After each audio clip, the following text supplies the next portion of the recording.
Ibabalik ko lang kay Gutesa dahil nakadikit ito dun sa isang mahalagang usapin sa Blue Ribbon, yung posibleng imbitasyon kay former Speaker Martin Romualdez.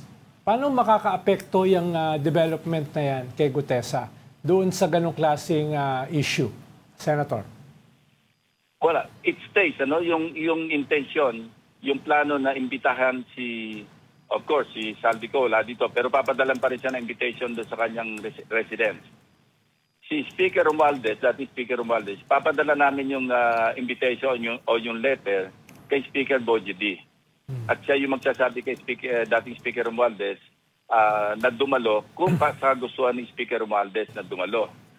Pero, in between, nagbigay na ako ng instruction just in case na bumalik na ako bilang chairman na mag-prepare na ng subpoena doon sa contractor noong construction ng bahay sa number 42 McKinley Road sa Forest Park or doon sa security agency na nag-handle ng security, yung may kontrata na nag-handle ng security doon sa naturang house under construction para dalhin yung doon sa STECOM para dalhin yung logbook.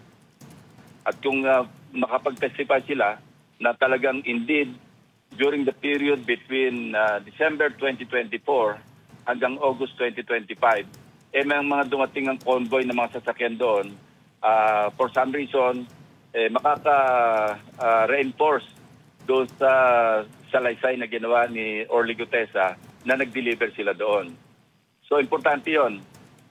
Kung madadala yung logbook at magtestify yung may dala ng logbook, na totoo nga sa ganitong period, sabihin natin merong specific date or dates between December 2024 and August 2025, mahalaga yon.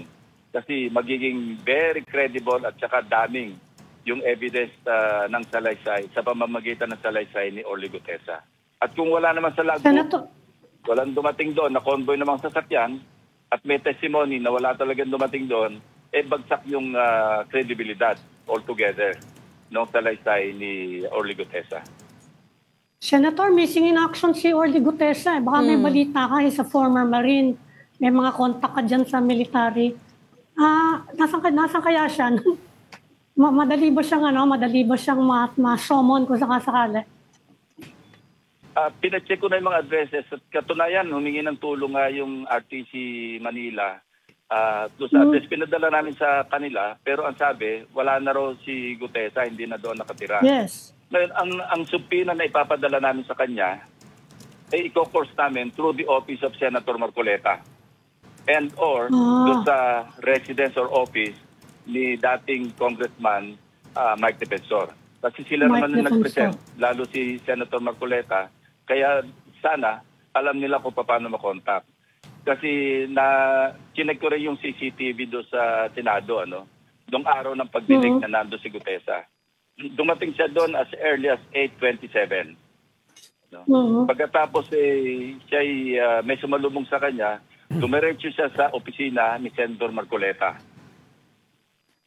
Paglabas niya, diretso siya, sinamahan siya nung staff ni Senator Marcoleta doon sa gallery. At nanatili siya doon habang kami nagkakaroon ng pagdinig. Pinababa siya mga bandang, I think, 10:27, tinawag siya, nanggaling siya doon sa gallery. At bumaba siya. So, ganun kalawak yung pakikipag-ugnayan ni Sergeant Gutesa kay Senator Marcoleta. Kasi maaga siyang dumating, pumasok sa opisina ni Senator Marcoleta, I think he stayed there for around, kung di ako nagkakamali mga around 30 minutes. Pagkatapos lumabas at doon siya nanatili. Nakinig siya doon sa aming pagdinig habang hindi pa siya tinatawag.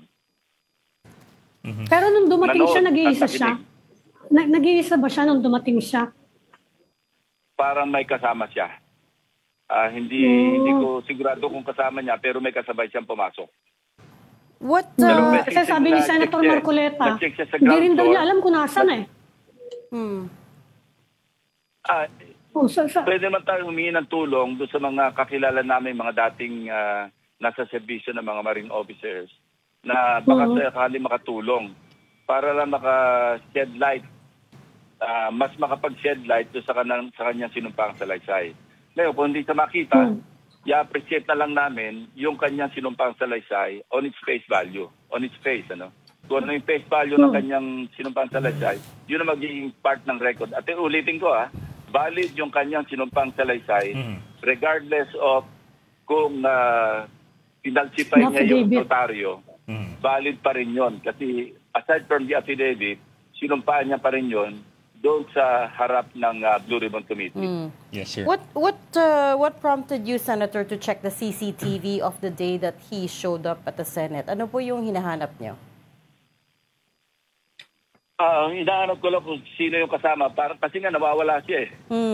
Baka kakilala ko yung kasama niya pumasok, matanong kung nasaan siya, saan pwede makontak. Yun lang nag-prompt sa akin.